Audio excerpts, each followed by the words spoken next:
हरे कृष्णा। सभी का स्वागत है आज के 15वें अध्याय में। तो कल हमने क्या क्या देखा था? कल हमने तीनों गुणों के बारे में देखा था, है ना। सत्व गुण, रजोगुण, तमोगुण। हाँ, उसमें हमने देखा था कि सत्व गुण किस प्रकार उसका प्राकट्य है, क्या क्या करते हैं वो लोग, है ना। और वो किस चीज से बंधे हुए हैं। तो जो सत्वगुणी लोग हैं वो ज्ञान और सुख किससे बंधे हुए हैं, और जो रजोगुणी है वो काम के प्रति आसक्त है ना। तो सकाम कर्मों से वे बंधे हुए हैं, वे काम करते जाते हैं, उनकी तृष्णा कभी कम नहीं होती, कभी पूर्ण नहीं होती। और तमोगुणी लोग तो अज्ञान से बंधे हुए हैं, और वे कैसे रहते हैं? आलसी, प्रमाद करते हैं वे, यानी अपराधी वृत्ति के हो जाते हैं, नशीले पदार्थों के उसमें बहकावे में आ जाते हैं। इस प्रकार से तामसी लोग रहते हैं। तो ऐसा नहीं है कि हम लोग एकदम 100% सात्विक है, क्योंकि मैं भगवत गीता पढ़ रही हूँ तो मैं 100% सात्विक हूँ। ऐसा नहीं होता। हमारे मतलब ये तीनों गुणों के बीच वो बोलते हैं ना, वॉर चलती रहती है, एक प्रकार से खींचातानी चलती रहती है। तो कभी एक गुण का प्राबल्य होता है, कभी दूसरे गुण का प्राबल्य होता है। हाँ, हर एक मनुष्य में एक प्रबल गुण ज्यादातर देखा जाता है। कोई व्यक्ति ज्यादातर सात्विक रहते हैं, कोई राजसिक रहते हैं, कोई तामसिक रहते हैं, मेन मेन मोटा मोटा। लेकिन उनमें भी ये खींचातानी चलती रहती है। कभी तमोगुण प्रबल हो जाता है, कभी रजोगुण प्रबल हो जाता है, कभी सत्वगुण प्रबल हो जाता है। तो इस प्रकार ये हमने पिछले अध्याय में देखा था। ये भी देखा था कि कौन से गुण का क्या गंतव्य है ना। जैसे सत्वगुणी व्यक्ति जो है वो उच्च ग्रहों की ओर जाता है। जैसे चंद्रलोक, इंद्रलोक या सूर्यलोक, है ना। उच्च ग्रहों की ओर उसका मृत्यु के बाद उसका गंतव्य उच्च लोकों की ओर होगा। रजोगुणी जो है वो यहीं पर रह जाएंगे, और तमोगुणी जो है वो निम्न योनियों में चले जाएंगे, है ना। तो इस प्रकार हर एक का गंतव्य भी देखा था। तो ये सब हमने देखा था, और भगवान ने बताया था ये बहुत ही विशिष्ट ज्ञान है, बहुत विशेष ज्ञान है, जिसको जानकर अनेक मुनियों ने सिद्धि प्राप्त की है। तो वो ज्ञान एक बहुत ही विशेष ज्ञान है, तीनों गुणों के बारे में जानकारी होना। और फिर तब हम अपना ही आत्म परीक्षण कर सकते हैं कि हमारे अंदर कौन सा गुण प्रबल दिख रहा है। और हमें प्रयत्न करना है कि तमोगुण और रजोगुण को कम कम कम करते हुए बिल्कुल नष्ट कर दे, और पूरी तरह सत्व गुण में स्थित हो जाए। उसके बाद कहीं हम जाकर शुद्ध सत्व की प्राप्ति कर सकेंगे, है ना। रजोगुण में और तमोगुण से तो हम एकदम इतना ये कर नहीं सकते हैं, फ्लाई नहीं कर सकते हैं। हमको सत्व गुण में स्थित होना पड़ेगा, तब जाकर हम शुद्ध सत्व पा सकेंगे। शुद्ध सात्विक गुण में हम स्थित हो सकेंगे, और तब कहीं हम शुद्ध भक्त भक्त बन सकेंगे। हाँ, लेकिन कोशिश करते रहना है, चाहे हम में तमोगुण ही क्यों ना प्रबल हो। वैसे हो नहीं सकता कि आप लोग जो भी यहाँ हैं उनमें कभी उनमें तमोगुण का प्राबल्य हो, ये हो नहीं सकता। जब आप सवेरे सवेरे 6 बजे उठकर भगवत गीता सुनने के लिए, भगवत गीता की जानकारी पाने के लिए यहाँ उपस्थित है, तो निश्चित रूप से आप में सत्वगुण का प्राबल्य तो है। हाँ, लेकिन हमको क्या करना है? प्राबल्य ही केवल नहीं, हमको तमोगुण और रजोगुण निकाल देने हैं, और पूरी तरह सत्वगुण में स्थित होने के बाद हम कहीं शुद्ध भक्ति की ओर बढ़ सकेंगे। ठीक है। तो आप और मैं सब मिलके प्रयत्न करेंगे कि हमारे अंदर के तमोगुण रजोगुण नष्ट हो जाए। चलिए, तो आज का अध्याय है 15वां अध्याय, जिसका नाम है पुरुषोत्तम योग। 1 मिनट में शेयर करती हूँ, उसके बाद मैं मंगलाचरण करती हूँ।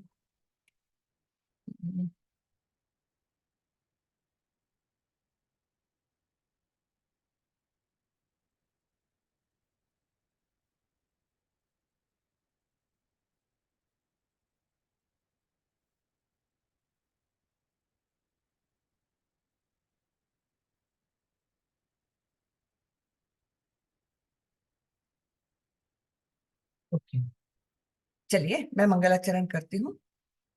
ओम नमो भगवते वासुदेवाय। ओम नमो भगवते वासुदेवाय।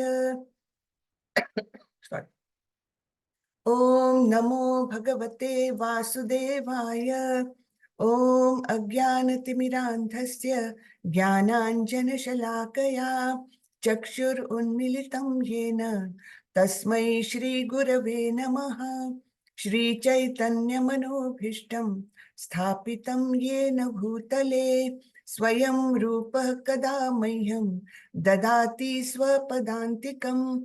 वन्देऽहं श्रीगुरो श्रीयुतपदकमलं श्रीगुरुन् वैष्णवांश्च श्रीरूपं साग्रजातं सहगण रघुनाथान्वितं तं सजीवं साद्वैतं सावधूतं परिजनसहितं कृष्ण चैतन्य देवं श्रीराधा कृष्ण पादान् सहगण ललिता श्री विशाखान्वितांश्च।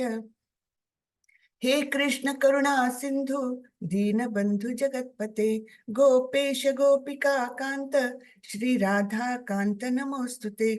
तप्त कांचन गौरांगी राधे वृंदावनेश्वरी वृषभानुसुते देवी प्रणमामि हरिप्रिये।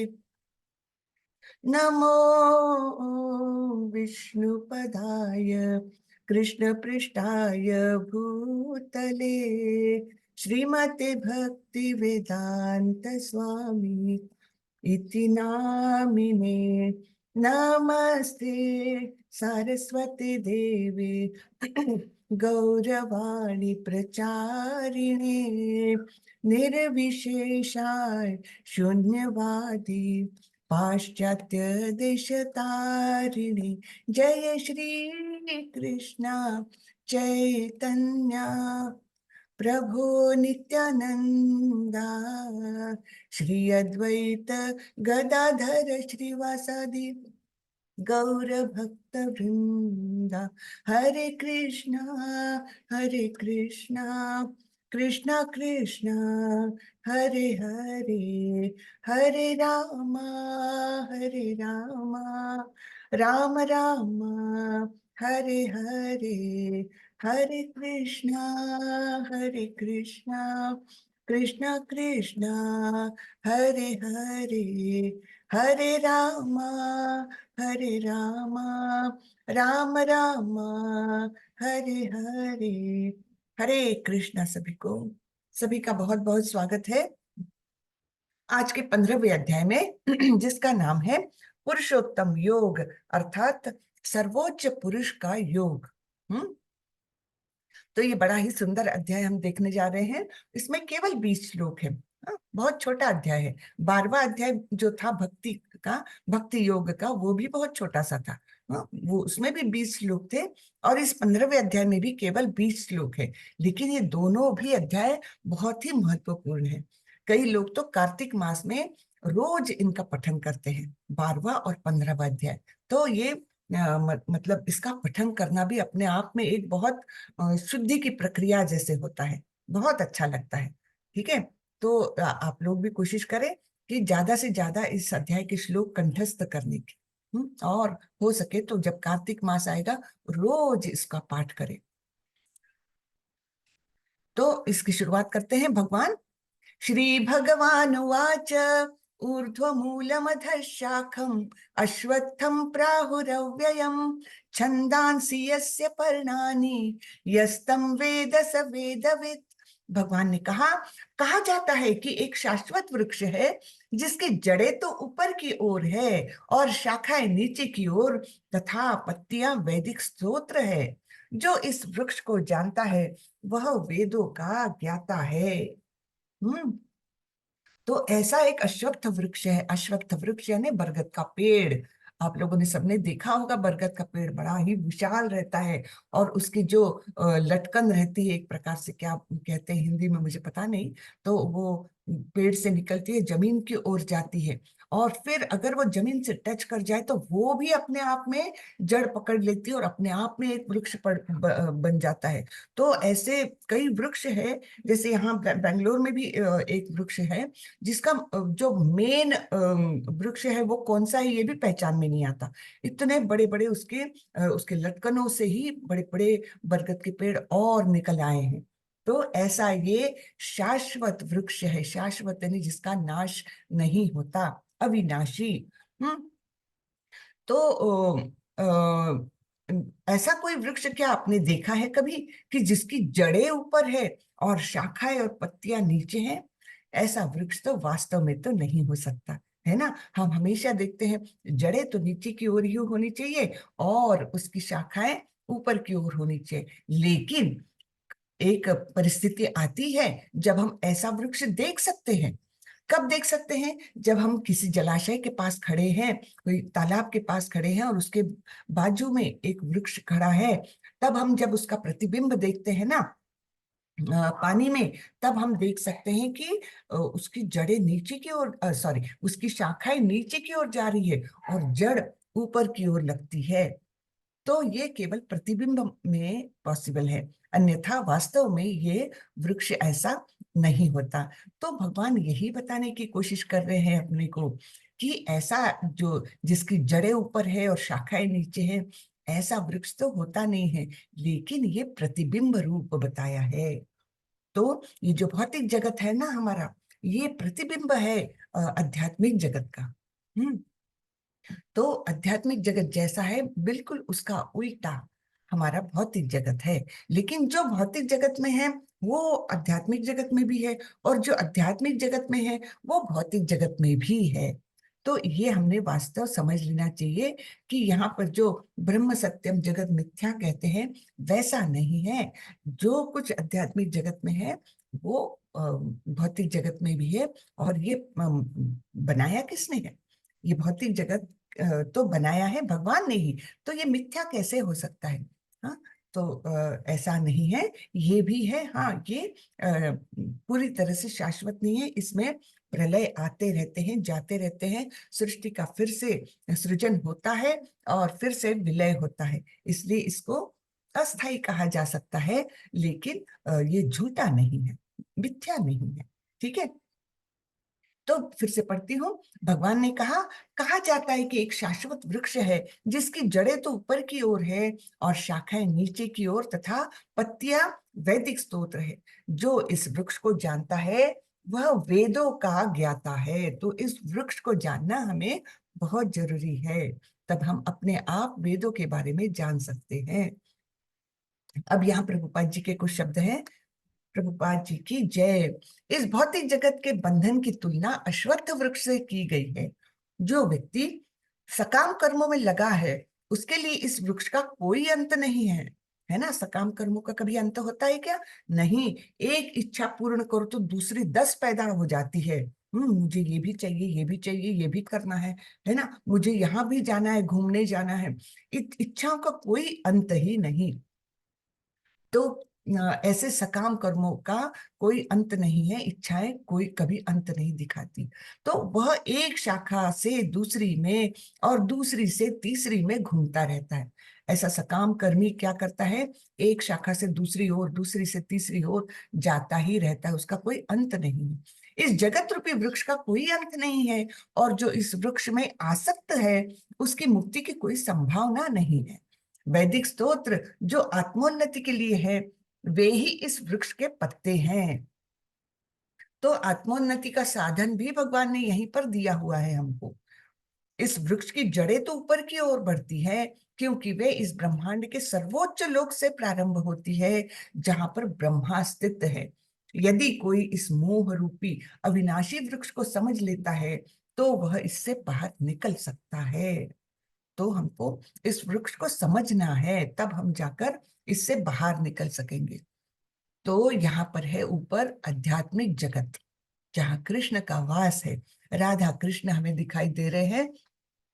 बहुत सुंदर जगह है वो, है ना। उनके पैरों के पास गाय बैठी हुई है ना, और बहुत प्रेम से, शांति से बैठी हुई, शांत रस में। हाँ, फिर वहां सुंदर बदक दिख रहे हैं और मोर दिख रहे हैं। तो ऐसा एक सुंदर जगह है जहां पर हरे भरे पेड़ है, जहां पर जब फूल आते हैं तो वो कभी सूखते नहीं, फल लगते हैं वो हमेशा ताजे रहते हैं। इस प्रकार का ये सुंदर सा जगत है। और ये नीचे जो दिख रहा है ये हमारा भौतिक जगत है। तो भौतिक जगत के सबसे उच्च स्थान पर कौन है? ब्रह्मा जी स्थित है। है ना। ब्रह्मा जी कमल के फूल के अंदर बैठे हुए वहीं स्थित है, जो सर्वोच्च स्थान है इस भौतिक जगत का। और फिर उनके आजू बाजू हमें अनेक देवताएं दिखाई देते हैं। तो ब्रह्मा जी के जस्ट नेक्स्ट लेवल है देवताओं की। ये सूर्य देव दिख रहे हैं यहाँ पर, यहाँ पर सरस्वती माँ दिख रही है, यहाँ गणपति जी दिख रहे हैं। इस प्रकार सारे देवी देवता ब्रह्मा जी से जस्ट नेक्स्ट लेवल पर है। उनके नीचे फिर गंधर्व यक्ष वगैरह जो इनके सेवक है, उनके लिए मनोरंजन के लिए काम करते हैं। यहाँ पर हमें इंद्र भगवान इंद्र देव भी दिख रहे हैं, जो ब्रह्मा जी से नीचे निचले स्थान पर है। ठीक है। तो इस प्रकार ये स्थिति है। उसके नीचे मनुष्य का स्थान आता है। तो ये जो सत्व गुण में है ना, तो वो ऊंचा रहेगा। फिर रजोगुण वाला उससे नीचे, तमोगुण वाले तो और भी नीचे। और उनके उनसे भी नीचे है पशु योनि, है ना। उनसे भी नीचे पशु योनि है। और फिर यहाँ पर जलचर प्राणी। इस प्रकार ये स्थिति है। अब भगवान ने बताया है, ये जो पत्ते हैं ना, हरे भरे पत्ते, ये क्या है? वैदिक स्तोत्र है, हमारे आत्मोन्नति के लिए दिए हुए हैं। और धर्म अर्थ काम मोक्ष ये इनके फल स्वरूप है। ये देखिए यहाँ पर रिलीजियोसिटी यानी धर्म का फल लगा है, यहाँ पर इकोनॉमिक डेवलपमेंट यानी अर्थ का फल लगा है। इस प्रकार ये धर्म अर्थ काम मोक्ष इसके फल स्वरूप है। तो ये रचना हुई हमारे भौतिक जगत की। अब ये अगर रिफ्लेक्शन है, प्रतिबिंब है, तो क्या है जिसमें ये प्रतिबिंब निकला है? तो ये है हमारी इच्छाएं। हमारी इच्छाओं के कारण हम इस भौतिक जगत में अटके हुए हैं, है ना। अगर हमारी इच्छाएं कम कम कम होते होते बिल्कुल भगवान के प्रति ही केवल इच्छा रह जाए, तो क्या हो जाएगा? ये तो नदी हम आसानी से पार कर जाएंगे और सीधे पहुंचेंगे भगवत धाम। भगवान के आध्यात्मिक जगत में हम पहुंच सकते हैं। अगर ये इच्छाओं के रूप में जो नदी है वो अगर सूख जाए, तो हम सीधे पहुंच सकते हैं आध्यात्मिक जगत में। हम्म। तो ये बड़ा ही सुंदर वर्णन यहाँ पर भगवान ने किया है ना। आगे बढ़ते हैं। इस वृक्ष की शाखाएं ऊपर तथा नीचे फैली हुई है और प्रकृति के 3 गुणों द्वारा पोषित है। हाँ, तो इस पौधे का पोषण क्या कर रहे हैं? ये 3 गुण है ना, ये इस वृक्ष का पोषण कर रहे हैं। इसकी टहनियां इंद्रिय विषय है। इंद्रिय विषय यानी क्या? कि मुझे स्पर्श करने के लिए कुछ अच्छा चाहिए, मुझे सुनने के लिए कुछ अच्छा चाहिए, मुझे खाने के लिए कुछ अच्छा चाहिए। ये सब, ये जो है, ये इंद्रिय विषय है। इस वृक्ष की जड़ें नीचे की ओर भी जाती है, जो मानव समाज के सकाम कर्मों से बंधी हुई है। तो जो नीचे लटकने आती है ना, वो काहे से बंधी है? सकाम कर्मों से बंधी हुई है। तो इस प्रकार का ये वृक्ष है, जिसकी मेन जड़ ऊपर है, शाखाएं इस प्रकार है, टहनियां इस प्रकार है, और जो लटकने जाएगी वो सकाम कर्म से बंधी हुई है। आगे बोलते हैं भगवान, इस वृक्ष के वास्तविक स्वरूप का अनुभव इस जगत में नहीं किया जा सकता। समझे? तो यहाँ पर रहते हुए हम इस जगत का पूरा अनुभव नहीं ले सकते। जो बाहर से देखेगा उसको मालूम है कि यहाँ पर क्या है, पूर्णतः मालूम हो सकेगा, है ना। जैसे कि हम शहर में रहते हैं, तो शहर का हर गली नुक्कड़ ये हम ऐसे बैठे बैठे नहीं पता कर सकते। लेकिन अगर हम एरियल व्यू ले, ऊपर से देखें, तो हमको सब कुछ पता, मतलब सब कुछ दिख जाता है। वैसे ही इस भौतिक जगत के बारे में बताया जा रहा है कि इसके वास्तविक इसके वास्तविक स्वरूप का अनुभव इस जगत में नहीं किया जा सकता। कोई भी नहीं समझ सकता कि इसका आदि कहाँ है, अंत कहाँ है, या इसका आधार कहाँ है। लेकिन मनुष्य को चाहिए कि इस दृढ़ मूल वाले वृक्ष को विरक्ति के शस्त्र से काट गिराए। तत्पश्चात उसे ऐसे स्थान की खोज करनी चाहिए जहां जाकर लौटना न पड़े, और जहां उस भगवान की शरण ग्रहण कर ली जाए, जिससे अनादिकाल से प्रत्येक का सूत्रपात तथा विस्तार होता आया है। तो बहुत ही सुंदर यहाँ पर भगवान ने बताया है कि हम यहाँ पर रहते हुए इसके विस्तार का अंदाजा नहीं लगा सकते कि कहाँ से ये शुरू हुआ, कहाँ पर अंत है, कहाँ पर कितना फैला हुआ है, ये हम नहीं समझ सकते। लेकिन अगर हम विरक्ति के शस्त्र द्वारा इससे बाहर निकल जाए, आसक्ति हटा दे, हर चीज के प्रति जो हम आसक्त हैं, मेरा घर, मेरा परिवार, है ना, सब देहात्म बुद्धि से जुड़ा हुआ, ये अगर हम हरे कृष्ण महामंत्र के जाप के द्वारा अगर हटा दे, तब क्या होगा, हम इससे बाहर निकल सकेंगे। लेकिन बाहर निकल के करना क्या है, हमको ऐसी जगह की खोज करना है जहां जाकर के हमको इस जगत में वापस आना ना पड़े, इस जन्म मृत्यु के चक्कर से हमें छुटकारा मिल जाए। ऐसा स्थान हमें ढूंढना है। अब ऐसा स्थान कौन सा है? वो है भगवत धाम, जहां एक बार गए तो हमें वापस नहीं आना पड़ेगा। हम बहुत अपराध कर चुके हैं, इसलिए इस भौतिक जगत में पड़े हैं, लेकिन अब हम जाएंगे तो हमें आना न पड़े, है ना, आना नहीं पड़ेगा। इस प्रकार से भगवान बोल रहे हैं कि जहां जाकर लौटना ही ना पड़े। तो ऐसे जगह के हमको ऐसी जगह हमें ढूंढनी है। हाँ? और फिर वहां जाकर भगवान की शरण ग्रहण करनी है। ऐसे भगवान जिन्होंने सारी ही सृष्टि का सृजन किया है, उनके केवल एक श्वास से अनेकों अनेक करोड़ों ब्रह्मांड निर्माण होते हैं, और ब्रह्मांडों में इतने जीव रहते हैं, 84 लाख योनियों में घूमते हुए जीव। जब मनुष्य जन्म प्राप्त होता है तब उसका अंत कर देना चाहिए, उस प्रवास का अंत कर देना चाहिए। यही मनुष्य जीवन का लक्ष्य होना चाहिए, है ना। नहीं तो फिर क्या होगा, पुनरपि जननम पुनरपि मरणम पुनरपि जननी जठरे शयनम। बार बार बार हम जन्म लेते रहेंगे, मृत्यु को प्राप्त करेंगे, फिर जन्म लेंगे, फिर मृत्यु आएगा, और उसमें पता नहीं हम 84 लाख योनियों में से कौन सी योनियों में, निम्न योनियों में भी जन्म लेंगे, और जन्म ले चुके हैं, है ना। तो इसलिए जब ये मनुष्य जन्म मिला है, भारतवर्ष में मिला है, बहुत ही खास जन्म है ये, तो इसमें इसको हमने वेस्ट नहीं करना चाहिए, बर्बाद नहीं करना चाहिए। इस जन्म का हमने ध्येय बनाना चाहिए कि हाँ, इस जन्म को मैं समर्पित करता हूँ कृष्ण के चरणों में। बस ये अगर हम सोच ले, तो फिर हम अपने लक्ष्य को प्राप्त कर सकते हैं। हाँ, हो सकता है इस जन्म में हम पूरी तरह से भक्त ना बन सके, शुद्ध भक्त ना बन सके, लेकिन भगवान ने हमको आश्वासन दिया है 6वें अध्याय में, क्या, कि थोड़ी भी प्रगति करोगे तब भी उसके आगे प्रगति करने के लिए मैं तुमको सहूलियत दूंगा। कैसे? आपको ऐसे परिवार में जन्म मिलेगा जहां पर बुद्धिमान लोग हैं, जहां पर योगी लोग हैं, जहां धनवान लोग हैं। ऐसे परिवार में तुमको जन्म मिलेगा जिससे कि तुम अपनी आगे की यात्रा पूरी कर सको, है ना। तो भगवान ने हमको आश्वासन दिया है कि अगर भक्ति करोगे तो अगला जन्म मनुष्य का तो मिलेगा कम से कम, और अच्छे कुल में मिलेगा, जिससे कि तुम और आगे प्रगति कर सको। तो कितनी बड़ी बात बोली है भगवान ने।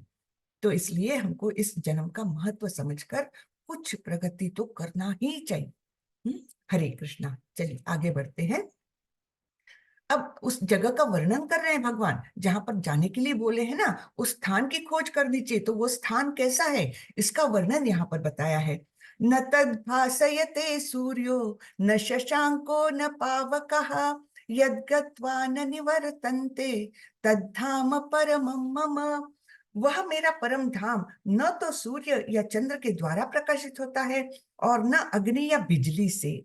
जो लोग वहां पहुंच जाते हैं वे इस भौतिक जगत में फिर से लौट कर नहीं आते। ठीक है। तो ऐसा ये दिव्य स्थान है जहां ना तो सूर्य चाहिए, ना चंद्र चाहिए, और ना तो बिजली चाहिए, कुछ भी जरूरत नहीं है। वहां वो स्वयं प्रकाशित है। ऐसी जगह पर जाना है हमको, है ना। यहाँ पर गोलोक वृंदावन का दृश्य दिखाया है ना। ये कमल का फूल, ये बहुत इंपॉर्टेंट है। ये गोलोक चार्ट में आप लोग शायद लेवल 2 में पढ़ सकेंगे। तो यहाँ पर क्या बताया है, राधा रानी और कृष्ण की लीलाएं चल रही है, और भी सारे ही पार्षद जो है भगवान के, ये यहाँ पर रहते हैं। और जब हम ऐसे उड़ान भरते हैं भगवत धाम जाने के लिए, तब, है ना, तब वहां जाकर हम वापस लौट कर नहीं आते हैं। न तद भासयते सूर्यो न शशांको न पावकः। हाँ, तो ऐसा वो स्थान है, दिव्य स्थान है, जहां पर ना सूरज की रोशनी की जरूरत है, ना चंद्रमा की रोशनी की जरूरत है, ना अग्नि, ना बिजली, कुछ भी किसी की भी जरूरत नहीं है। वो अपने आप स्वयं प्रकाशित है, और जो इस धाम में जाता है वो वापस लौट कर नहीं आता। ममैवांशो जीवलोके जीवभूतः सनातनः मनश्चेष्टानीन्द्रियाणि प्रकृतिस्थानि कर्षति इस बद्ध जगत में सारे जीव मेरे शाश्वत अंश है। ये बहुत इंपॉर्टेंट है ना। भगवान क्या बोल रहे हैं, इस जगत के सारे ही जीव मेरे शाश्वत अंश है। हम लोग सब क्या है, हमारा वास्तविक स्वरूप क्या है, हम भगवान के अंश है। बद्ध जीवन के कारण वे छह इंद्रियों के कारण घोर संघर्ष कर रहे हैं, जिसमें मन भी सम्मिलित है। तो भगवान बोलते हैं कि जब से हम भौतिक जगत में आए हैं, तब हम छह इंद्रियों, कौन सी, पांच कर्मेंद्रिय और छठवां मन, तो ऐसे छह इंद्रियों के कारण घोर संघर्ष करते हैं हम।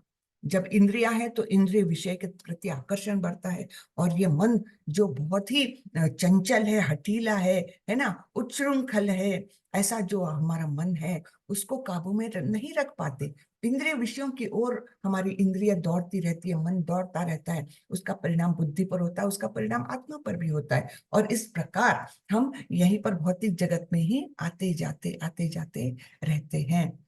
हाँ, लेकिन हमारा वास्तविक स्वरूप क्या है, सारे जीव मेरे शाश्वत अंश है। ममैवांशो जीवलोके जीव भूता सनातना। और ऐसे वैसे नहीं, हम शाश्वत अंश हैं, हमेशा के लिए उनके अंश हैं। तो इस प्रकार हमने ये श्लोक बहुत ध्यान से सुनना चाहिए। अब आगे बोलते हैं भगवान, शरीरम यदवाप्नोति यच्चाप्युत्क्रामतीश्वरः गृहीत्वैतानि संयाति वायुर्गंधा निवाशयत्। इस संसार में जीव अपनी देहात्म बुद्धि को एक शरीर से दूसरे में उसी तरह ले जाता है जिस प्रकार वायु सुगंधि को ले जाती है। तो हमारा जब देह बदलता है तो क्या होता है, देह बदलता है, तब ये पंच महाभूतों से बना हुआ ये भौतिक शरीर तो यही रह जाता है, यही मिट्टी में मिल जाता है, यही खाक हो जाता है, वो तो ठीक है। लेकिन जो हमारा सूक्ष्म शरीर है ना, जो मन बुद्धि और अहंकार से बना हुआ है, तो वो चला जाता है दूसरे शरीर की ओर। और उसमें जो इच्छाएं हैं, जो आकांक्षाएं हैं, जो अतृप्त इच्छाएं हैं, वो सारी फिर वो दूसरे शरीर तक चली जाती है, और दूसरे शरीर में भी फिर वो ही प्रयास होता है। और इसके लिए उपमा कितनी सुंदर दी है भगवान ने। जिस प्रकार वायु सुगंधि को ले जाता है, दुर्गंधि को भी ले जाता है ना।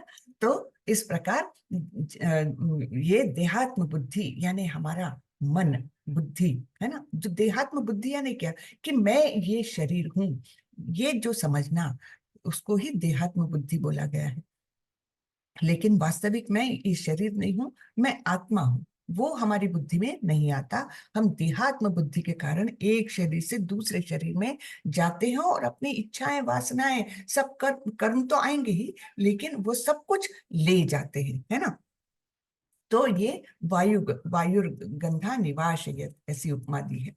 इस प्रकार दूसरा स्थूल शरीर धारण करके जीव विशेष प्रकार का कान, आंख, जीभ, नाक तथा स्पर्श इंद्रिय, त्वचा प्राप्त करता है, जो मन के चारों ओर संपुंजित है। इस प्रकार वह इंद्रिय विषयों के एक विशिष्ट समुच्चय का भोग करता है। अब समझिए कि हम अभी तो मनुष्य है, अगला जन्म हमको अगर बिल्ली का मिल गया तो क्या होगा, उसमें भी आंख, कान, नाक सब कुछ है ना, इंद्रिय तो है, और वो मन हमारा जो यहाँ से गया हुआ है वो भी है। हाँ, इंद्रिया तो नहीं मिल गई क्योंकि शरीर तो नया मिल गया, भौतिक शरीर मिल गया, किंतु जो मन बुद्धि अहंकार है वो वहां जाकर बैठता है। अब ऐसा नहीं है कि बिल्ली फिर मनुष्य के समान काम करने लग जाए, नहीं, उसका उसके सारी एक्टिविटीज वो भगवान द्वारा लिमिटेड है उस शरीर के अनुसार ही। फिर से वो शरीर से मतलब देहात्म बुद्धि वहां पर चली जाती है उसकी। अब उसकी मानव शरीर के प्रति आकर्षण नहीं है, उसका उसके ही शरीर के प्रति आकर्षण है, ऐसा भी है ना। तो इस प्रकार ये फिर से नए सिरे से वो देहात्म बुद्धि उसकी चालू हो जाती है, और इस प्रकार वो नए शरीर के विशिष्ट इंद्रियों के द्वारा भोग करने लगता है। उत्क्रामन्तं स्थितं वापि भुञ्जानं वा गुणान्वितं विमूढ़ानानुपश्यन्ति पश्यन्ति ज्ञान चक्षुषः। मूर्ख न तो समझ पाते हैं कि जीव किस प्रकार अपना शरीर त्याग सकता है, न ही वे समझ पाते हैं कि प्रकृति के गुणों के अधीन वह किस तरह के शरीर का भोग करता है। लेकिन जिसकी आंखें ज्ञान से प्रशिक्षित होती है, वह यह सब देख सकता है। तो ये ज्ञान जो हमको भगवत गीता के माध्यम से थोड़ा मिल रहा है ना, थोड़ा सा ही हम ग्रहण कर पा रहे हैं, तो उसके द्वारा कम से कम इतना तो समझ लेते हैं कि हाँ, ये आत्मा ट्रांस माइग्रेट करती है, एक शरीर को छोड़ करके दूसरे शरीर में जा रही है ना। तो लेकिन मूर्ख लोग जिन्होंने कभी इस ज्ञान की तरफ मुड़ के देखा ही नहीं, वो लोग तो नहीं समझ पाएंगे ना। तो इस प्रकार प्रकृति के गुणों के अधीन वह फिर से नए शरीर के भोग में लग जाता है। हाँ, और ये केवल जिसकी आंखें ज्ञान चक्षु बन चुकी है, जिसको ये ज्ञान प्राप्त है, वो ही ये देख सकता है ना। जैसे कि यहाँ पर एक उदाहरण दिया गया है, किसी की कार खराब हो गई। अब वो है तो मालिक उस कार का, लेकिन अब बॉनेट खोल करके वो सिर खुजा रहा है कि क्या करना है मुझे इसमें, है ना, पता ही नहीं है। तो लेकिन जब वो किसी मैकेनिक को बुलाता है, तो मैकेनिक को वो ज्ञान चक्षु है कि अच्छा ऐसी आवाज आ रही है, तो वो ज्ञान चक्षु के द्वारा समझ सकता है कि हाँ, इस पार्ट में कुछ दोष है, इसलिए तुरंत उसको ठीक कर सकता है ना। तो ये ज्ञान चक्षु यानी उस चीज का पूरा नॉलेज, पूरी जानकारी, पूरा ज्ञान। तो इस प्रकार ये ज्ञान चक्षु जिसके पास है, वो ये शरीर का त्याग, दूसरे शरीर का ग्रहण, ये सब कम से वो समझ सकता है, देख सकता है। हम्म। आत्म साक्षात्कार को प्राप्त प्रयत्नशील योगी जन यह स्पष्ट रूप से देख सकते हैं। हम लोग नहीं देख सकते, लेकिन जो योगी जन है वे स्पष्ट रूप से देख सकते हैं। लेकिन जिनके मन विकसित नहीं है और जो आत्म साक्षात्कार को प्राप्त नहीं है, वे प्रयत्न करके भी यह नहीं देख पाते कि क्या हो रहा है। कैसे देख पाएंगे, उनको तो विश्वास ही नहीं। जो हमारे आज के साइंटिस्ट होते हैं, वो तो आत्मा पर विश्वास ही नहीं रखते। सारे भौतिक जगत में लिपटे हुए हम लोग हैं। हम तो जानते हैं कि बस ये जीवन मिला है, भोग करो, एंजॉय करो, है ना, सब कुछ कर लो जो जो इच्छा है। उनकी विश लिस्ट बनती है, तुम्हारे विश बास्केट में क्या क्या है, तो मुझे अमेरिका देखना है, ये विश लिस्ट होती है। और भक्तों की विश लिस्ट कैसी होती है, मुझे भागवत पूरा पूरा 6 बार तो भी पढ़ना है इस जीवन में, तब कहीं वो मेरे मतलब मेरे ज्ञान में कुछ, मेरे बुद्धि में कुछ आएगा ज्ञान। ऐसी उनकी विश लिस्ट होती है। और हम लोग भौतिक जगत वाले लोग, मुझे इधर जाना है, उधर जाना है, ये खाना है, वो खाना है ना, ये सब हमारी विश लिस्ट होती है। तो विश लिस्ट भी एक तो हमने बदल देनी चाहिए हमारी। ठीक है ना। तो प्रयत्न करके भी हम लोग नहीं देख पाते कि क्या हो रहा है। गामाविश्य च भूतानि धारयाम्यहमोजसा पुष्णामि चौषधि सर्वः सोमो भूत्वा रसात्मकः। मैं प्रत्येक लोक में प्रवेश करता हूँ, और मेरी शक्ति से सारे लोग अपनी अपनी कक्षा में स्थित रहते हैं। मैं चंद्रमा बनकर समस्त वनस्पतियों को जीवन रस प्रदान करता हूँ। तो भगवान अब बता रहे हैं वो क्या क्या कर रहे हैं। उन्होंने बता तो दिया कि हम सब जीव क्या है, उनके शाश्वत अंश हैं। अब ये शाश्वत अंश के लिए वो क्या क्या करते हैं, है ना। वो प्रत्येक लोक में प्रवेश करते हैं। चंद्र लोक हो, सूर्य लोक हो, पृथ्वी लोक हो, जो भी पाताल लोक हो, सभी लोकों में प्रवेश करके उनको अपनी अपनी कक्षा में रखते हैं। अगर वो अपनी कक्षा में बंधे नहीं रहेंगे तो क्या होगा, एक दूसरे से टकराएंगे, विनष्ट हो जाएंगे।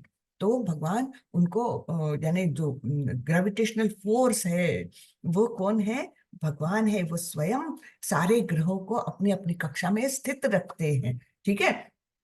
और ये भी करते हैं कि चंद्रमा को के द्वारा समस्त वनस्पतियों को जीवन रस देते हैं।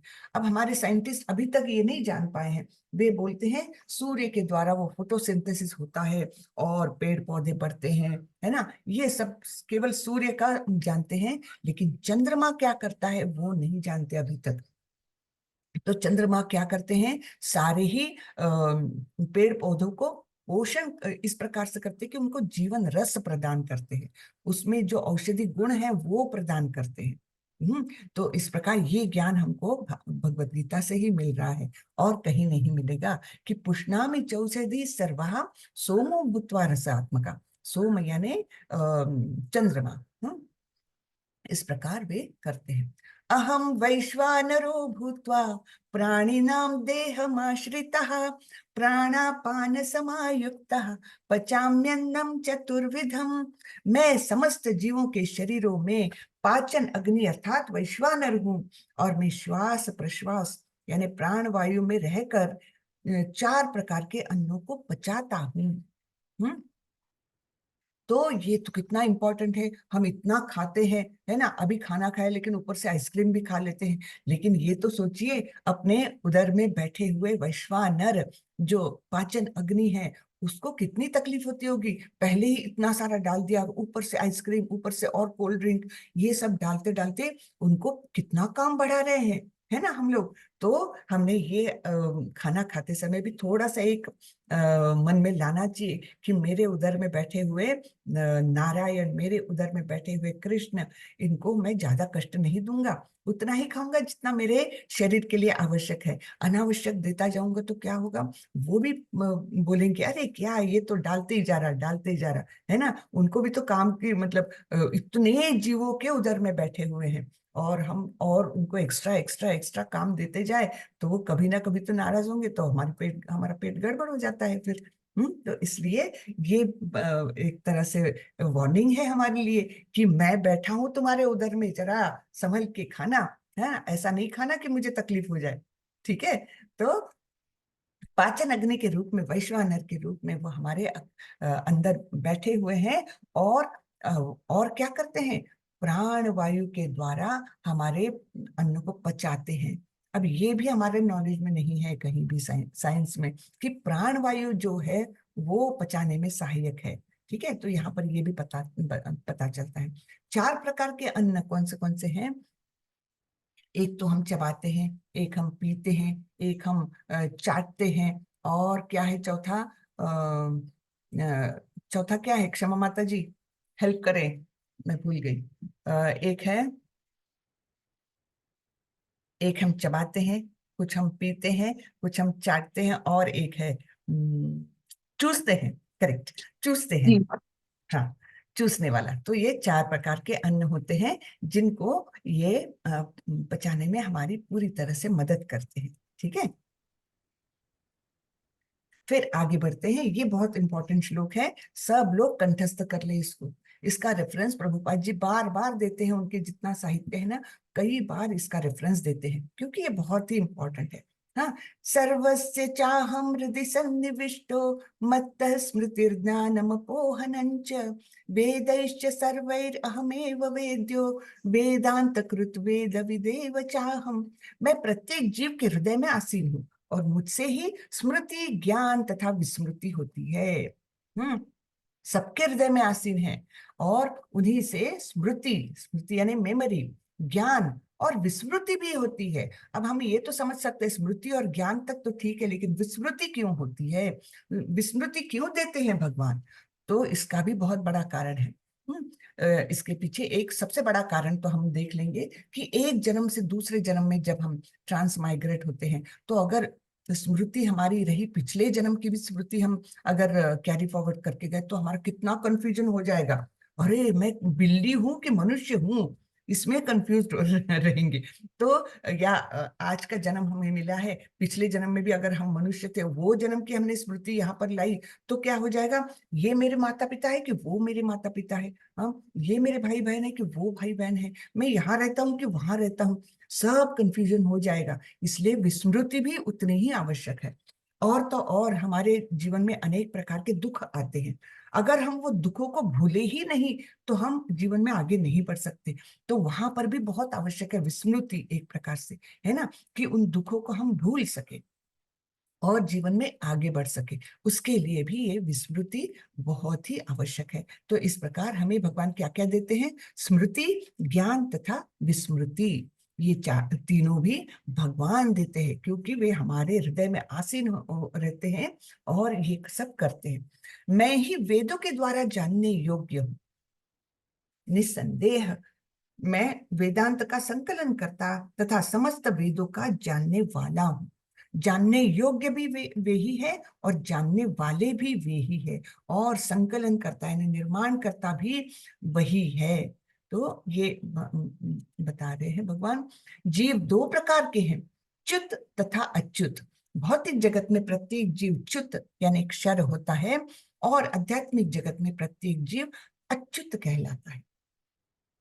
तो हम हमारे कर्मों द्वारा, हमारे एक्टिविटीज द्वारा हम कई बार हमारा पतन होता है ना।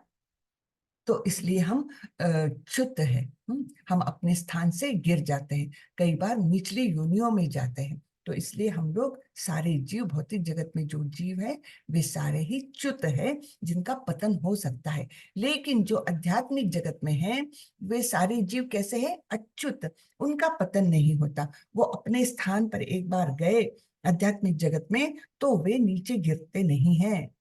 लेकिन हम लोग अपनी योनियां बदलते जाते हैं।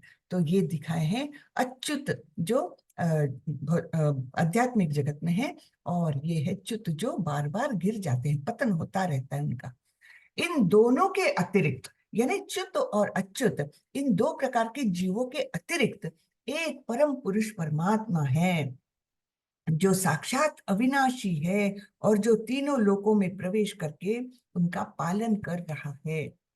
तो यहाँ पर इंट्रोड्यूस कर रहे हैं भगवान कि इन दोनों से भी मैं परे हूँ, च्युत और अच्युत, क्षर और अक्षर। हाँ, इन दोनों प्रकार के जीवों से मैं परे हूँ। हाँ, मैं परम पुरुष हूँ। इन दोनों के अतिरिक्त एक परम पुरुष परमात्मा है जो साक्षात अविनाशी है और जो तीनों लोकों में प्रवेश करके उनका पालन कर रहा है। तो इस प्रकार ये भगवान है जो इन दोनों जीवों से परे हैं। फिर भगवान बोलते हैं, यस्मात् क्षरम अतीतो हम अक्षरादपि चोत्तमः अतोस्मि लोके वेदे च प्रथितः पुरुषोत्तमः।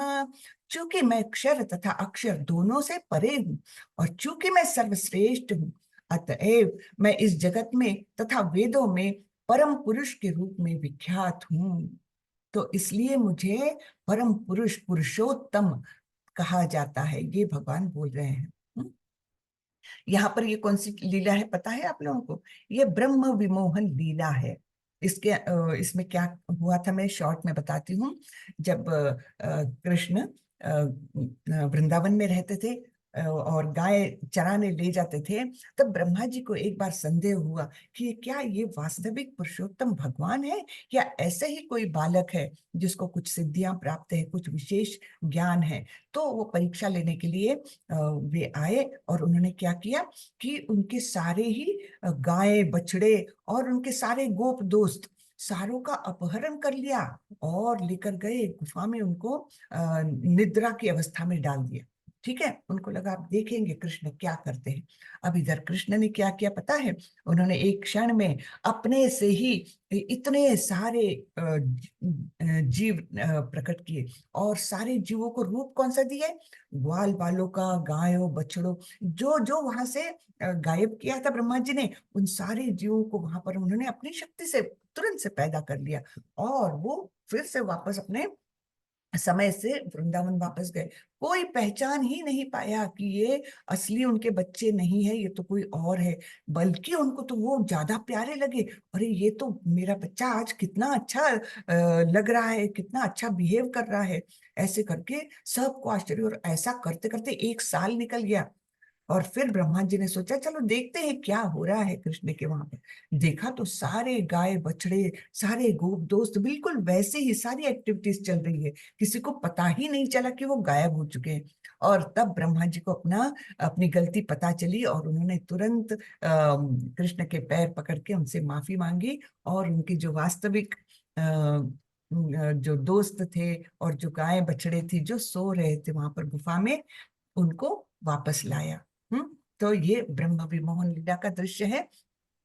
आप लोगों को एक श्लोक बताती हूँ। ओम पूर्णमदम पूर्णमिदम पूर्णात् पूर्णमुदच्यते पूर्णस्य पूर्णमादाय पूर्णमेवावशिष्यते। ये ईशोपनिषद का पहला मंत्र है। तो उसके द्वारा हम ये समझ सकते कि ये पूर्ण है, और ऐसे पूर्ण है कि उनके द्वारा कितनी ही पूर्ण इकाइयां क्यों न निकल जाए, वे पूर्ण ही रहते हैं। हाँ, ये इसका भावार्थ है, शॉर्ट में मैं बता रही हूँ। तो उनसे उन्होंने अपने आप में अनेकों वो पैदा कर लिए, जीव पैदा कर लिए, लेकिन वे तो पूर्ण ही रहे, और पैदा जो हुए वो भी पूर्ण रहे, है ना। तो इस प्रकार यहाँ पर हम देख सकते हैं। तो भगवान क्या बता रहे हैं कि मैं सर्वश्रेष्ठ हूँ, मैं इन दोनों से, क्षर और अक्षर प्रकार के दो जीव जो है मैंने बताए, वो उनसे मैं परे हूँ, और मैं सर्वश्रेष्ठ हूँ, और इसलिए मैं पुरुषोत्तम के नाम से जाना जाता हूँ। तो इस प्रकार सारे देवी देवता उनके दर्शन के लिए जाते हैं, और उनके उनसे आशीर्वाद पाते हैं उनके दर्शन करके। और यहाँ पर हम देखते हैं ब्रह्मा जी, है ना, ब्रह्मा जी, शिव जी, सारे देवी देवता किसका स्मरण कर रहे हैं? कृष्ण का ही स्मरण कर रहे हैं, विष्णु रूप में उनका ही स्मरण कर रहे हैं। और यहाँ शिव जी पार्वती जी बातें कर रहे हैं, वो भी ध्यान किसका कर रहे हैं? केवल कृष्ण का कर रहे हैं। तो आगे बढ़ते हैं। यो मामेवम सम्मूढ़ो जानाति पुरुषोत्तमं स सर्वविद भजति माम सर्वभावेन भारत। हरे कृष्णा, प्लीज म्यूट रखें। हाँ। हरे कृष्णा। तो जो कोई भी मुझे संशय रहित होकर पुरुषोत्तम भगवान के रूप में जानता है, वह सब कुछ जानता है। अतएव हे भरत पुत्र, वह व्यक्ति मेरी पूर्ण भक्ति में रत होता है। तो जो कोई भी इस प्रकार से भगवान को जानता है, पुरुषोत्तम के रूप में जानता है, सर्वे सर्वा सर्व कारण कारणम के रूप में जानता है, वो ही भक्त बन सकता है। इसलिए भक्त के लिए ये जानकारी तो आवश्यक ही है कि भगवान क्या करते हैं, कहाँ रहते हैं, है ना, वे हमारे लिए क्या क्या करते हैं, ये सब कुछ जानना भक्त के लिए भी आवश्यक है। केवल हम ऐसे अज्ञात रूप में उनको, उनकी भक्ति नहीं कर सकते। तो जो इस रूप में भगवान को जानता है वो सब कुछ जानता है, ऐसे भगवान बोल रहे हैं। और ऐसा ही व्यक्ति भक्ति में रत हो सकता है। अब यहाँ पर बोल रहे हैं, इति गुह्यतमं शास्त्रम इदं मुक्तं मया नघ एतद् बुद्ध्वा बुद्धिमान्यास् कृतकृतश्च भारत। हे अनघ, यह वैदिक शास्त्रों का सर्वाधिक गुप्त अंश है जिसे मैंने अब प्रकट किया है। जो कोई इसे समझता है वह बुद्धिमान हो जाएगा, और उसके प्रयास पूर्ण होंगे। हाँ, वह बुद्धिमान हो जाएगा और उसके प्रयास भी पूर्ण होंगे। तो ये गुह्यतम शास्त्र उन्होंने बताया है, और इस प्रकार जीवन सफल हो जाएगा। जहां भी भक्ति होती है वहां भौतिक कल्मश नहीं रहता। भगवत भक्ति तथा स्वयं भगवान एक ही है, क्योंकि दोनों आध्यात्मिक है। भक्ति परमेश्वर की अंतरंगा शक्ति के भीतर होती है। भगवान सूर्य के समान है, और अज्ञान अंधकार, जहां सूर्य विद्यमान है वहां अंधकार का प्रश्न ही नहीं उठता। अतएव जब भी प्रामाणिक गुरु के मार्गदर्शन के अंतर्गत भक्ति की जाती है तो अज्ञान का प्रश्न ही नहीं उठता। तो प्रामाणिक गुरु के मार्गदर्शन की हमें अत्यंत आवश्यकता है। तभी हम भक्ति में आगे बढ़ सकेंगे। और जब हम भक्ति करेंगे तो हमारे मन के कल्मश अपने आप दूर हो जाएंगे, है ना, क्योंकि भक्ति और भगवान ये यानी एक ही है। क्योंकि भगवान एब्सोल्यूट ट्रूथ है ना। जैसे हम और हमारा नाम अलग अलग है, लेकिन भगवान और भगवान का नाम एक ही है, इसलिए भगवान का नाम लेते तो साक्षात भगवान वहां रहते हैं। तो इस प्रकार ये बताया जाता है कि भगवत भक्ति और भगवान एक ही है, दोनों भी आध्यात्मिक है। प्रत्येक व्यक्ति को चाहिए कि इस कृष्ण भावनामृत को ग्रहण करे और बुद्धिमान तथा शुद्ध बनने के लिए भक्ति करे। जब तक कोई कृष्ण को इस प्रकार नहीं समझता और भक्ति में प्रवृत्त नहीं होता, तब तक सामान्य मनुष्य की दृष्टि में कोई कितना बुद्धिमान क्यों न हो, वह पूर्णतया बुद्धिमान नहीं होता। पूर्णतया बुद्धिमान कब बनते हैं हम? जब हम भक्ति ग्रहण करते हैं। नहीं तो हम चाहे इस भौतिक जगत में कितनी कितनी डिग्रियां ले ले, लेकिन वास्तविक रूप से वो बुद्धिमानी नहीं है, वो बुद्धि नहीं है, ऐसे भगवान बोल रहे हैं। अनघ अर्थात है निष्पाप। जब तक मनुष्य पाप कर्मों से मुक्त नहीं हो जाता, तब तक कृष्ण को समझ पाना कठिन है। हाँ, ये नहीं कि हम सवेरे भगवत गीता पढ़े सुने और बहुत ध्यान करें और उसके बाद पाप कर्मों में लिप्त हो जाए तो वो नहीं होता। भगवान बोलते हैं इससे मैं कोई मुझे समझ नहीं पाएगा। तो हमें अपने पाप कर्म भी छोड़ देने चाहिए। हाँ, हमारे पूर्व कर्म होंगे, पाप कर्म होंगे, वो तो हमें भुगतने ही है, लेकिन कम से कम इसके आगे हमसे कोई भी पाप कर्म न हो, किसी जीव के प्रति हिंसा न हो।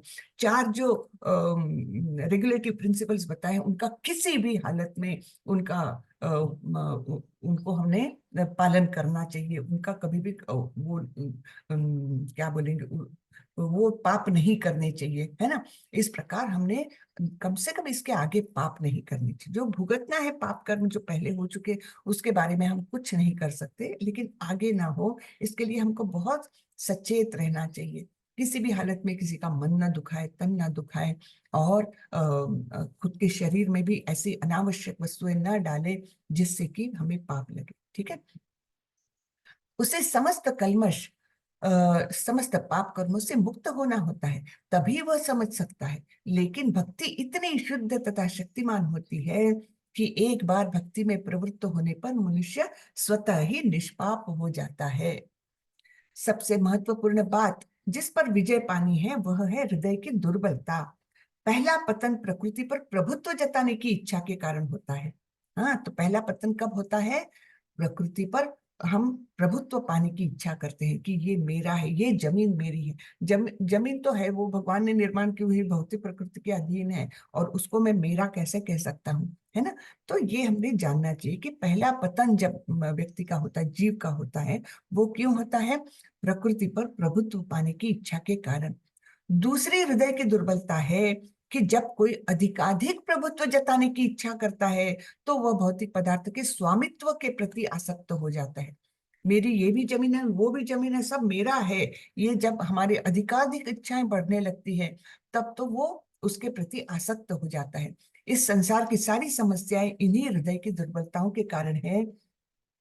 इस अध्याय के प्रथम 5 श्लोकों में हृदय की इन्हीं दुर्बलताओं से अपने को मुक्त करने की विधि का वर्णन हुआ है ना। असंग शस्त्रेण दृढ़ेन चित्वा, उस पौधे का, पेड़ का जो वर्णन किया है वो कैसा बताया है, उसका ना आदि ना अंत ना उसका स्पैन, कुछ भी समझ में नहीं आता। तो उसके बाहर निकलने का एकमात्र मार्ग कौन सा है? असंग शस्त्रेण दृढ़ेन चित्वा, उसको विरक्ति के शस्त्र द्वारा काटो, और फिर उस स्थान को ढूंढो कि जहां जाकर हमें वापस नहीं आना पड़ता। ये हमने देखा है ना तीसरे चौथे श्लोक में आज के। इस अध्याय के प्रथम 5 श्लोकों में हृदय की इन्हीं दुर्बलताओं से अपने को मुक्त करने की विधि का वर्णन हुआ है, और छठे श्लोक से अंतिम श्लोक तक पुरुषोत्तम योग की विवेचना हुई है ना। कितना सुंदर अध्याय है ना ये, बहुत ही सुंदर है। तो इसके द्वारा हमको डायरेक्ट अब एक्शन मिल गया है। एक्शन क्या करनी है?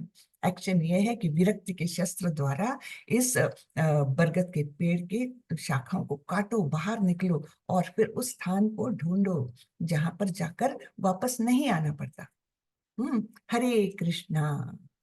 तो चलिए, आज का अध्याय खत्म हुआ। किसी का कुछ प्रश्न हो तो पूछ लीजिए। हरे कृष्णा सुधीर प्रभु।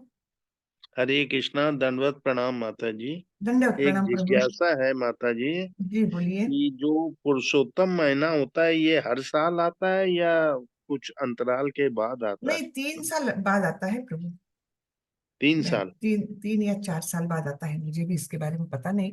वो 3-4 साल बाद आता है, 3 या 4 साल बाद आता है। पुरुषोत्तम ठीक मास है जो अधिक माता जी। मास कहलाता है ना, वो। अच्छा। हाँ। हरे कृष्ण। जी, हरे कृष्णा। किसी का कोई प्रश्न हो तो पूछिए।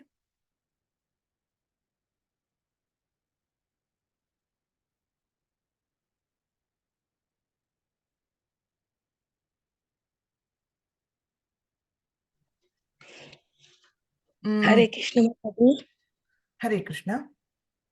माता जी, प्रामाणिक गुरु के बारे में बताएंगे कौन है, क्या मतलब कैसे पहचानेंगे जी प्रामाणिक गुरु? जी। प्रामाणिक गुरु वो होते हैं, एक तो जिन्होंने गुरु शिष्य परंपरा से ज्ञान प्राप्त किया है, अपने मन से पैदा नहीं किया ज्ञान कि मुझे अपने आप ज्ञान हो गया, ऐसा नहीं। गुरु शिष्य परंपरा द्वारा जो ज्ञान प्राप्त होता है वही शुद्ध ज्ञान माना जाता है। एक। और दूसरा, उन्होंने स्वयं भगवत साक्षात्कार किया हो, आत्म साक्षात्कार किया हो, यानी इतने उच्च कोटि के वे स्वयं भक्त हो, तब वो प्रामाणिक गुरु कहलाएंगे, है ना।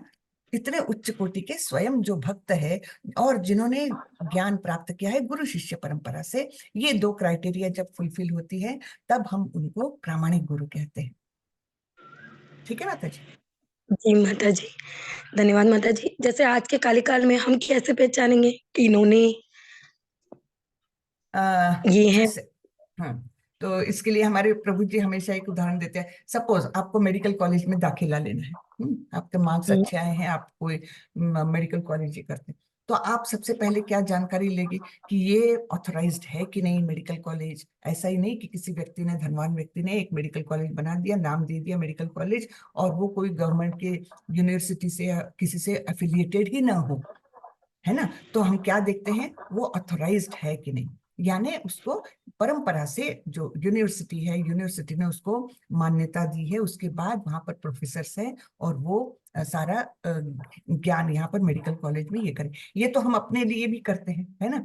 वैसे ही देखना चाहिए कि अगर कोई गुरु है तो वो उनके गुरु कौन है, उनके गुरु कौन है, वो परंपरा है कि नहीं। हाँ, ये एक। और उस व्यक्ति की साधना कैसी है। एक्चुअली क्या होता है माता जी, आध्यात्मिक जगत में तो हम ये छोटे मोटे ये तो कर सकते हैं, लेकिन जो गुरु है ना, प्रामाणिक गुरु, वो अपने आप हमको ढूंढते हुए आते हैं। ये एक क्राइटेरिया होता है, हमको ढूंढना नहीं पड़ता गुरु को, गुरु हमें ढूंढते हैं। तो इस प्रकार ये बताया गया है कि प्रामाणिक गुरु के ये दो क्राइटेरियन है, ये सेटिस्फाई होने ही चाहिए।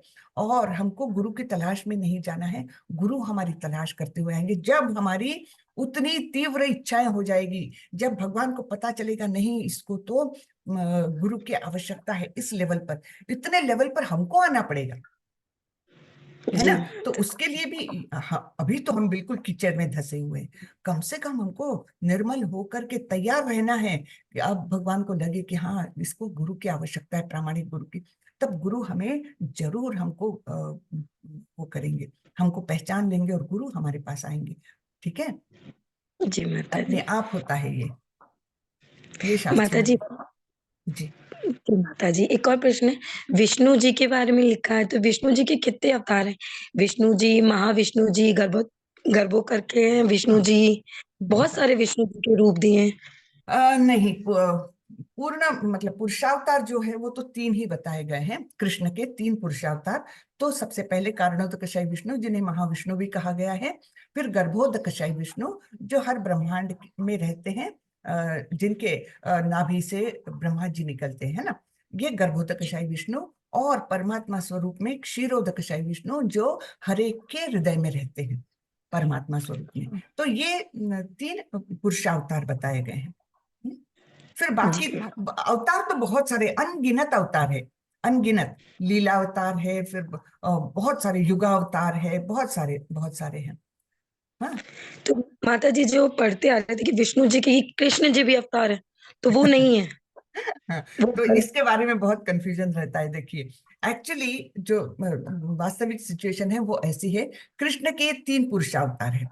अब जी, जब गर्भोदकशाई विष्णु ब्रह्मांड में है, तब उस ब्रह्मांड में आने के लिए, जैसे राम का अवतार लिया या कृष्ण स्वतः अवतरित हुए, तब होता क्या है कि ब्रह्मांड के जो नायक उनको बनाया हुआ है गर्भोदकशाई विष्णु, उनके माध्यम से ये भौतिक जगत में प्रवेश करते हैं। तो इसलिए लोगों को लगता है कि ये विष्णु के अवतार है, विष्णु के थ्रू आए हुए हैं, लेकिन है कृष्ण। जैसे एक क्या बोलते, गेटवे होता है ना आजकल की भाषा में, कि कुछ जी, पेमेंट करना है अपने को, तो गेटवे है, इसके माध्यम से हम पेमेंट कर रहे हैं, है ना। पेमेंट करने के जी, लिए गेटवे। उस प्रकार भगवान कृष्ण जो है वो जब भौतिक जगत में अवतरित होते हैं तो गर्भोदकशाई विष्णु के माध्यम से होते हैं, लेकिन ऐसा नहीं कि वे विष्णु के अवतार हुए, नहीं, कृष्ण के अवतार है सारे विष्णु, हाँ, ओरिजिनली।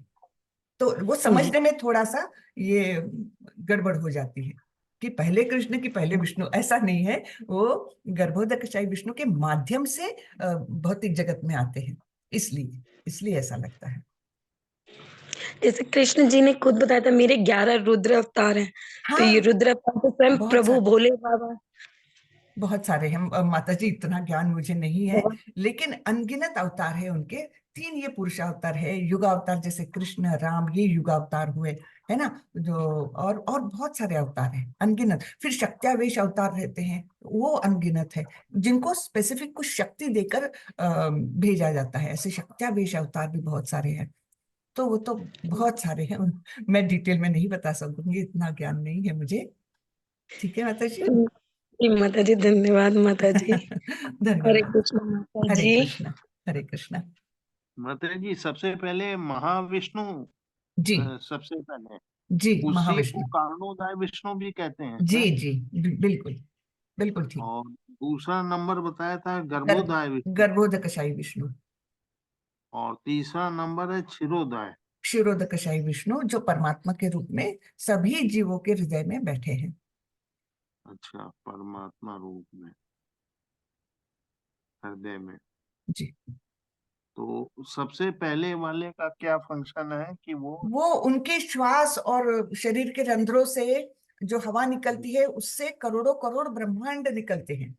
हाँ, तो हम्म, पहले तो ब्रह्मांड की निर्मित हुई, फिर ब्रह्मांड के अंदर गर्भोदकशाही विष्णु, जो उस सृष्टि के सृजन के लिए कारण बनेंगे, है ना। सृष्टि के सृजन के लिए फिर उन्होंने ब्रह्मा जी को निर्माण किया और उनको आज्ञा दी कि तुम सेकेंडरी क्रिएटर बनो, तुम सृष्टि का सृजन करो अब, भौतिक सृष्टि का, जो उस अलग अलग ब्रह्मांड के अंदर ब्रह्मांड है। से, अलग अलग ब्रह्मांड से नाभि में मतलब कमल पैदा हुए है ना।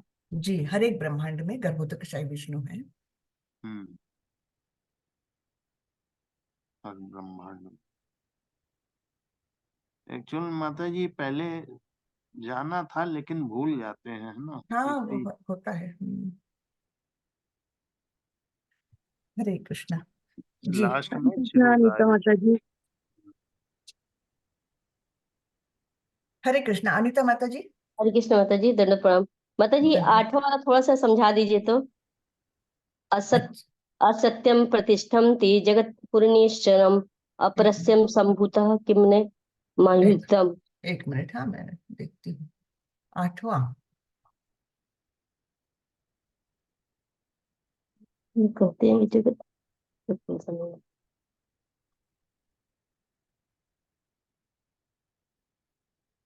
ये शरीर यदवाप्नोति, अच्छा, हाँ। शरीरम यदवाप्नोति, यच्चाप्युत्क्रामतीश्वरः गृहीत्वैतानि संयाति, वायुर्गंधानि वाशयत्। इस संसार में जीव अपनी देहात्म बुद्धि को एक शरीर से दूसरी शरीर में उसी तरह ले जाता है जिस प्रकार वायु सुगंधि को ले जाती है। तो जब मनुष्य की मृत्यु हो गई, उसको दूसरा शरीर प्राप्त होता है उसके कर्म और इच्छाओं के अनुसार, है ना।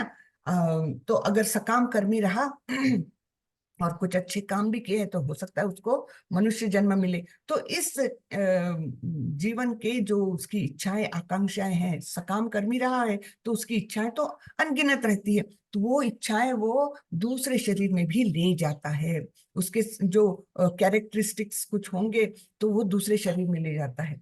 कई बार हम देखते हैं ना, बहुत बचपन से बच्चे कोई कोई खूब अच्छा संगीत कर लेते हैं, संगीत मतलब गा लेते हैं बहुत बचपन से। तो हम सोचते हैं ऐसा कैसे हुआ। तब हम बोलते हैं ना, हाँ पहले जीवन में ये जरूर गायक रहा होगा, और इसलिए अभी तो जन्म होने के बाद बस 6 महीने का 8 महीने का नहीं हुआ और सुरीला आवाज निकल रहा है उसका। तो वो क्या है, वो कैरी फॉरवर्ड हुआ, है ना। जैसे वायु सुगंधि को एक जगह से दूसरी जगह ले जाती है, वैसे ही ये देहात्म बुद्धि, इसके प्रति जो आसक्ति है, जो इच्छाएं हैं आकांक्षाएं हैं, ये सब एक शरीर से दूसरे शरीर में हमारा सूक्ष्म शरीर ले जाता है। हम्म? तो इस प्रकार वह एक शरीर धारण करता है और फिर इसे त्याग कर दूसरा शरीर धारण करता है। लेकिन वो देहात्म बुद्धि उसकी कैरी फॉरवर्ड होती है, दूसरी जगह भी जाती है।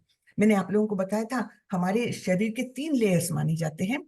एक है ये स्थूल शरीर, जो पंचमहाभूतों से बना है, ये स्थूल शरीर। इसके अंदर सूक्ष्म शरीर, सूक्ष्म शरीर में क्या है, मन बुद्धि अहंकार। तो सूक्ष्म शरीर हमारा आगे जाता है। स्थूल शरीर तो यही जल के खाक हो गया, लेकिन सूक्ष्म शरीर हमारा आगे जाता है आत्मा के साथ। तो इसलिए ये हमारी जो बहुत ब्रॉड कैरेक्टरिस्टिक्स रहती है, इच्छाएं रहती है, वो हमारे अगले शरीर में भी जाती है। ठीक है माता जी? हरी बोल माता जी। ठीक है माता जी, मतलब हम लोग जो मतलब इस समय जो मतलब ग्रहण कर रहे हैं उस समय थोड़ा बहुत रह सकता है भक्ति का, जैसे भक्ति का हाँ, कोई भी चीज। भक्ति तो रहती ही है, वो तो भगवान स्वयं बोलते हैं, है ना, कि जो भक्ति करेगा इस जीवन में, उसकी भक्ति अगर कोई कारणों से वो अधूरी भी रह जाए तब भी उसको अगला जन्म मनुष्य जन्म ही मिलेगा। और उसको एडिशनल सहूलियतें दी है भगवान ने, कि या तो वो बुद्धिमान व्यक्तियों के घर में या योगियों के घर में, धनवान कुल में ऐसे उत्पन्न होगा जिससे कि वो आगे बढ़ने में उसको सहायता मिले। हरे है ना? कृष्ण माता जी, बहुत अच्छा।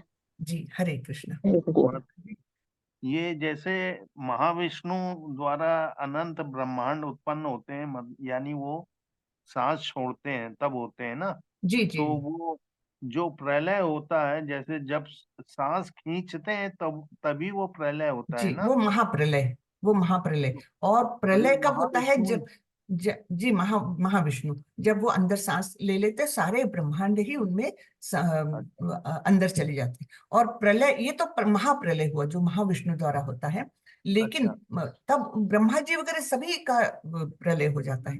लेकिन हाँ। जब ब्रह्मा जी का दिन होता है और रात होती है, तब भी एक प्रलय होता है ना। अच्छा। हाँ, तब वो दिन होता है तो वो अपने भौतिक जगत का सृजन करते हैं, और रात होती है तब बंद कर लेते हैं, तो उसको प्रलय बोलते हैं। और जो महाविष्णु द्वारा होता है वो महाप्रलय। अच्छा। ऐसे। तो जो ब्रह्मा जी अपने हर ब्रह्मांड के जो हैं अलग अलग, तो वो जब सोते हैं, मतलब हम्म जब उनका द्वारा अल्प प्रलय होता है, तो वो मतलब कौन से विष्णु के द्वारा होता है या विष्णु ब्रह्मा द्वारा नहीं, वो जी? ब्रह्मा जी को पावर से ना, ब्रह्मा अच्छा, जी सौ द्वारा होता वर्ष, 100 वर्ष है। हाँ पूरे होते। हाँ, नहीं 100 वर्ष नहीं, रात और दिन। उनका दिन और रात ही कितने बड़े हैं। 100 वर्ष, अच्छा। हाँ। उनका रात और दिन जब होगा तभी हम्म। प्रलय होगा। रात हो गई तो वो प्रलय करके सारी सृष्टि को समेट लेते हैं। और उनका दिन हो गया, यानी कितने सालों तक भौतिक जगत के अनुसार, अनेकों अनेक सालों तक, करोड़ों सालों तक वो समेटे 12 हुए ही रहता करोड़ है, उसी अवस्था में 12 रहता है। करोड़ फिर वर्ष का। सृजन हो जाता है। हम्म। बहुत ही माता जी कॉम्प्लिकेटेड चीजें हैं जो बहुत जिसमें है ना। मेहनत रहती है। चलिए, तो अभी किसी का प्रश्न नहीं है ऐसा मुझे लगता है, तो हम यही खत्म करते हैं हमारा। एक दो बातें फिर से मैं रिमाइंड करती हूँ कि सभी लोग क्विज करें। 22 तारीख से लेवल 2 का चालू होने वाला है कोर्स। ठीक है, तो सभी लोग लेवल 2 में जाए, ये मेरी बहुत बहुत रिक्वेस्ट है सबको। सभी लोग लेवल 2 ज्वाइन करें। और दूसरी बात बतानी थी वो ये, कि 3 जून से हमारा अगला 18 दिन का सेशन चालू होने वाला है, 3 जून। हाँ, तो मई में कुछ नहीं है लेवल 1 का। 3 जून से चालू होने वाला है। तो आप लोग अपने परिवारजनों को, अपने मित्रों को, सबको कम से कम ये जो लिंक है ना, वो अभी से शेयर करना चालू कर दे। और अभी से रजिस्ट्रेशन करके मतलब रख दे, तो उनको अपने आप रिमाइंडर आ जाएगा तब कि कल से क्लास चालू होने वाली हरे है ना। कृष्ण माता जी, मैंने तो रिमाइंड कर दी, लेकिन माता जी अब मई में कुछ भी नहीं होगा, मई में कोई लेवल क्लास टू नहीं होगा? लेवल 2 है ना। अच्छा अच्छा, ठीक, हरी हाँ। बोल माता जी, हरी। लेवल 2 हमारा लेवल तो अभी 2 की चालू भी होने। 4 क्लासें होंगी माता जी हैं? जी जी, लेवल 2 की भी 4 क्लासेस होंगे, 4 ठीक है। समय हरी में। बोल। हाँ, तो इसलिए आप जितने लोग जोड़ सके, तो वो कृष्ण का ही काम है ये, है ना। कृष्ण भक्ति में अगर हम जोड़ने के लिए किसी की सहायता करेंगे, वो बहुत बड़ा पुण्य हमको मिलेगा, है ना। तो जी माता। जी, तो आप लोग अपने परिवारजनों को और जितने मित्र परिवार है सबको ये फॉरवर्ड करें, लिंक फॉरवर्ड करें, उनको बताएं कि ये कोर्स किया है, हमको ऐसा अनुभव आया, जो कुछ आपको अनुभव आया, है ना। तो इस प्रकार आप ये करेंगे तो कुछ लोग और जुड़ जाए तो बहुत ही अच्छा है। ये तो कृष्ण का काम है, हम कृष्ण की सेवा कर रहे हैं, तो इसमें आप लोग और लोगों को जोड़ने की कोशिश करें। ठीक है, तो चलिए आज का सत्र हरे हम यहीं कृष्ण माता खत्म। जी। हरे Krishna ji. Mata ji, just wanted to ask what will हाँ, be the duration for level 2 course? क्या what will be the? Duration, how long? Like हाँ, how many classes? देखिए अब ये है 22 अप्रैल से चालू हो रहा है। और इसकी हम्म। क्लास मैं रोज नहीं ही लूंगी, मतलब बाकी टीचर्स का क्या है ये मालूम नहीं, लेकिन मोस्टली लोग 4 दिन लेते हैं, एवरीडे नहीं लेते। ये 18 दिन का जैसे कंटिन्यूअस रहता है ना, सैटरडे संडे को भी रहता है, वैसा नहीं लेंगे। हफ्ते में 4 दिन लेंगे ओके। और उसको हमको 1 जून के पहले खत्म करना है। ठीक है, अच्छा। हाँ, तो हफ्ते ओके, में 4 दिन उतने में खत्म हो जाएगा, क्योंकि ठीक है। 3 जून से नया चालू हो रहा है ना लेवल 1 का, तो इसलिए उसके पहले हमको ये खत्म करना ही है। अच्छा, ओके, ओके। हरे चल, कृष्ण माता। Thank you. हरे कृष्णा। तो चलिए आज का सत्र यहीं खत्म करते हैं। कुछ चैट में तो नहीं है?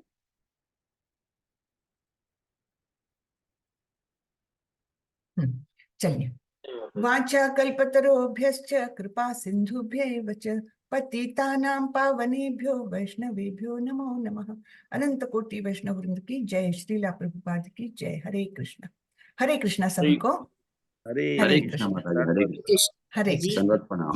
दंडवत प्रणाम। धन्यवाद। हरे कृष्णा।